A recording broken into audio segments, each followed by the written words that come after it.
اعوذ باللہ من الشیطان الرجیم بسم اللہ الرحمن الرحیم اللہم صلی علی محمد وعلی آل محمد کما صلیت علی ابراہیم وعلی آل ابراہیم انک حمید مجید اللہم بارک علی محمد وعلی آل محمد کما بارکت علی ابراہیم وعلی آل ابراہیم انک حمید مجید۔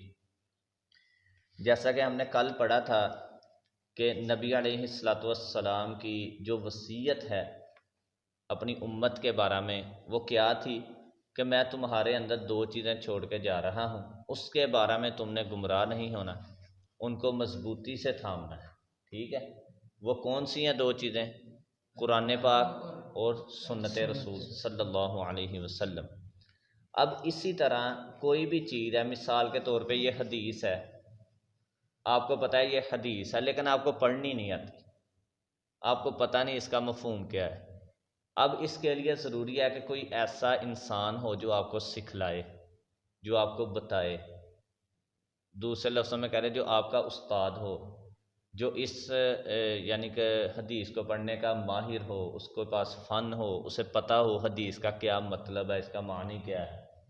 بالکل اسی طرح قرآن و حدیث ہمارے پاس بطور ہدایت اللہ تعالیٰ کی وحی ہے، ایک مطلوب ایک غیر مطلوب، ایک وہ جس کی تلاوت کی جائے، ایک جس کی تلاوت۔ یہ میں اس لیے لفظ استعمال کر رہا ہوں کہ آپ کے لیے یہ کل نئے لفظ تھے، تو اب بار بار جب استعمال ہوں گے تو آپ کو پتہ چل جائے، آپ کوئی تقریر سنیں، کوئی علمی گفتگو سنیں یا کسی کتاب میں پڑھیں تو آپ کو پتہ چل جائے۔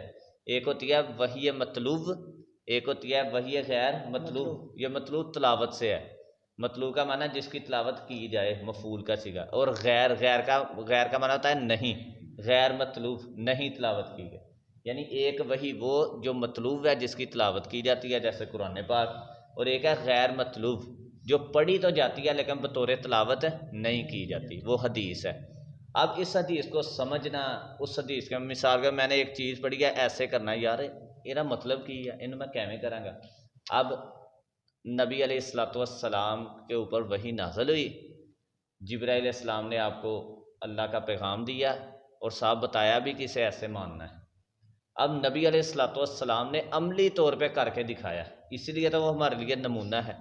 اب نبی علیہ الصلوۃ والسلام سے سن کے جو آپ کے اوپر ایمان لانے والے تھے وہ کون تھے؟ صحابہ کرام رضوان اللہ علیہم، انہوں نے بھی پھر عمل کر کے دکھایا۔ یعنی نبی علیہ الصلوۃ والسلام کو بطور استاد ان کو اپنا پیشوا مانا، استاد بنایا، اور پھر جیسے جیسے اپنے استاد سے پڑھا، اس کو یاد کیا اور اس کے اوپر عمل بھی کر کے دکھایا۔ اب دیکھیں ان کا عمل اس قدر اچھا تھا، اس قدر حدیث کے قریب تھا، اس قدر وحی کے قریب تھا کہ نبی علیہ الصلوۃ والسلام نے جس طرح کتاب و سنت کے بارے میں وصیت کی کہ اس کو تم نے پکڑ کے رکھنا ہے، اس کے مطابق عمل کرنا ہے، صحابہ کرام رضوان اللہ علیہم اجمعین کے طریقے کو بھی آپ نے ضروری قرار دے دیا، اور اس کا ثبوت قرآن پاک میں بھی ہے۔ فَإِنْ آمَنُوا بِمِثْلِ مَا آمَنْتُمْ بِهِ فَقَدِ اهْتَدَوْا، کہ تمہارا ایمان اگر صحابہ کے ایمان جیسا ہوگا، تمہارا عمل صحابہ کے عمل جیسا ہوگا تو قابل قبول ہوگا، تم ہدایت پاؤ گے۔ اسی طرح نبی علیہ الصلوۃ والسلام بھی فرما رہے ہیں کہ عن الارباز بن ساریہ رضی اللہ عنہ، حضرت ارباز بن ساریہ یہ نام ہے، حضرت ارباز بن ساریہ سے روایت ہے، فرماتے ہیں کہ قال رسول اللہ صلی اللہ علیہ وسلم، کہ نبی علیہ الصلوۃ والسلام نے ارشاد فرمایا علیکم بسنتی، تم لازم پکڑو میری سنت کو۔ میری سنت سے کیا مراد؟ میرے طریقے کو، میری حدیث کو، جیسے میں نے کیا ویسے کرو، جس چیز سے میں نے منع کر دیا اس سے رک جاؤ، جس چیز کا حکم دے دیا اسے اپنا لو۔ جو میرا طریقہ ہے، چاہے وہ تجارت میں ہو، چاہے وہ کاروبار میں ہو، چاہے وہ نماز کے اندر ہو، وہ زکوٰۃ دینے میں ہو، اللہ حاضر کیا جتنے بھی زندگی کے معاملات ہیں، دینی معاملات ہیں، دنیاوی معاملات ہیں، سب کے اندر کس کا طریقہ اپنانا ہے؟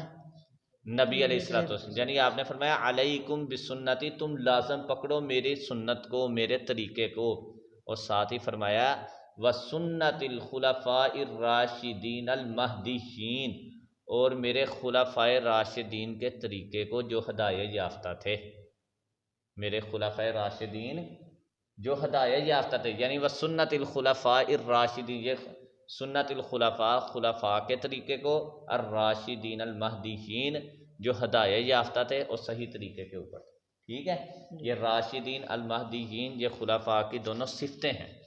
تو اس لیے جس طرح قرآن و حدیث کو پڑھنا اپنانا ضروری ہے، اسی طرح خلفاء راشدین کے طریقے کو اپنانا بھی ضروری ہے۔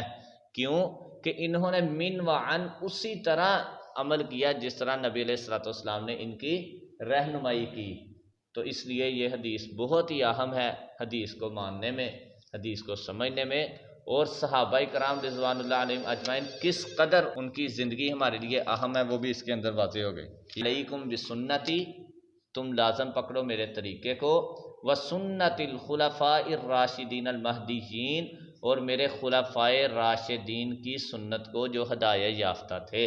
ٹھیک ہے، راشدین کا معنی جو کامیاب لوگ تھے، رشد و ہدایت والے تھے۔